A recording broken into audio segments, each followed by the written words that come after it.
मणिप्रभा हिंदी पाठ्य पुस्तक 8।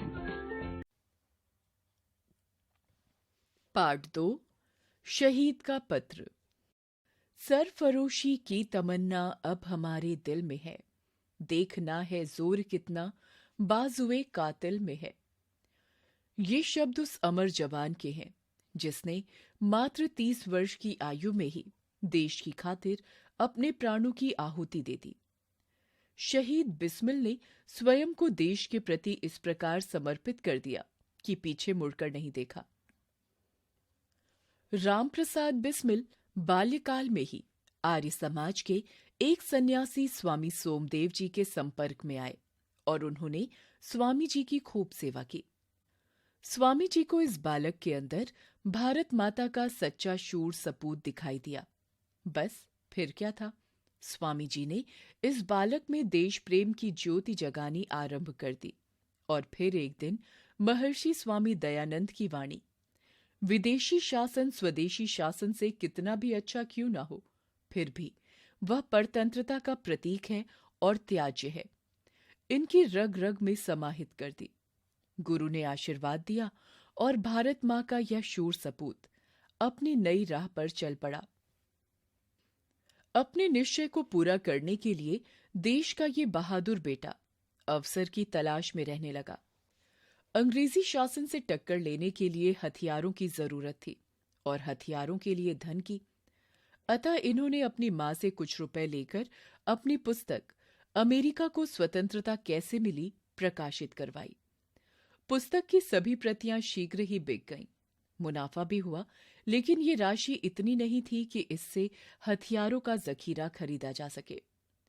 अतः रामप्रसाद बिस्मिल क्रांतिकारी गतिविधियों को तेज करने के लिए हिंदुस्तान रिपब्लिकन एसोसिएशन के सदस्य बन गए।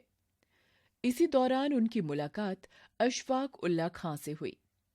अशफाक के हृदय में भी देश को आजाद कराने की टीस थी। दोनों मित्र बन गए। अब इन क्रांतिकारियों का संगठन काफी विस्तृत हो गया था। हथियारों के लिए और अधिक धन की आवश्यकता थी, इसलिए इन्होंने अपने साथियों के साथ मिलकर 9 अगस्त 1927 ईस्वी की रात्रि को काकोरी स्टेशन के पास ट्रेन से सरकारी खजाने को लूट लिया। सरकार को आशा नहीं थी कि क्रांतिकारियों का हौसला इतना साहसिक हो सकता है। वह बौखला उठी। चारों ओर धरपकड़ शुरू हो गई। रामप्रसाद बिस्मिल, रोशन सिंह एवं राजेंद्र नाथ लाहिड़ी आदि क्रांतिकारियों को गिरफ्तार करके इन पर मुकदमा चलाया गया। सभी को फांसी की सजा सुना दी गई।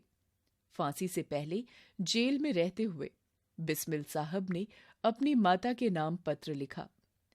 जन्मदात्री जननी, इस जीवन में तो तुम्हारा ऋण उतारने का भी अवसर न मिला। यदि अनेक जन्मों में भी सारे जीवन प्रयत्न करूं तो भी तुमसे उऋण नहीं हो सकता। जिस प्रेम तथा दृढ़ता के साथ तुमने इस जीवन का सुधार किया है वह अवर्णनीय है। मुझे जीवन की प्रत्येक घटना का स्मरण है कि तुमने किस प्रकार देववाणी का उपदेश करके मेरा सुधार किया है। तुम्हारी ही दया से मैं देश सेवा में संलग्न हो सका। धार्मिक जीवन में भी तुम्हारे ही प्रोत्साहन ने सहायता दी। जो कुछ शिक्षा मैंने ग्रहण की उसका श्रेय भी तुम ही को है।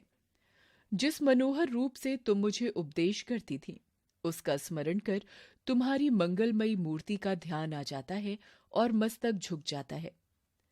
यदि तुम मुझे ताड़ना भी देती थी तो उसमें भी तुम्हारा स्नेह ही निहित होता था।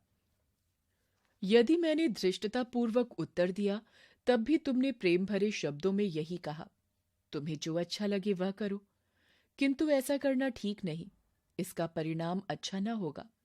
जीवनदात्री, तुमने इस शरीर को जन्म देकर केवल पालन पोषण ही नहीं किया, आत्मिक, धार्मिक तथा सामाजिक उन्नति में भी तुम सदैव सहायक रही।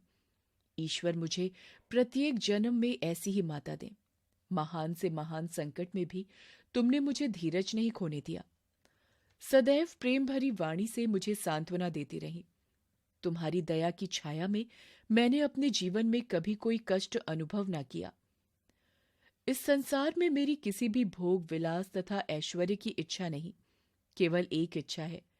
वह यह है कि एक बार श्रद्धापूर्वक तुम्हारे चरणों की सेवा करके अपने जीवन को सफल बना लेता। किंतु यह इच्छा पूर्ण होती दिखाई नहीं देती, क्योंकि कुछ ही दिनों में तुम्हें मेरी मृत्यु की खबर सुनाई जाएगी। मां, मुझे विश्वास है कि तुम ये समझकर धैर्य धारण करोगी कि तुम्हारा पुत्र माताओं की माता भारत माता की सेवा में अपने जीवन को बलिवेदी की भेंट कर गया और उसने तुम्हारी कोख कलंकित नहीं की। अपनी प्रतिज्ञा पर दृढ़ रहा।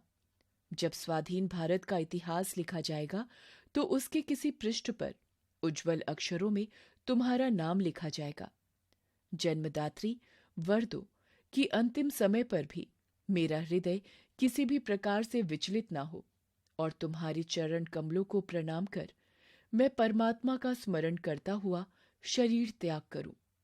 तुम्हारा राम प्रसाद बिस्मिल।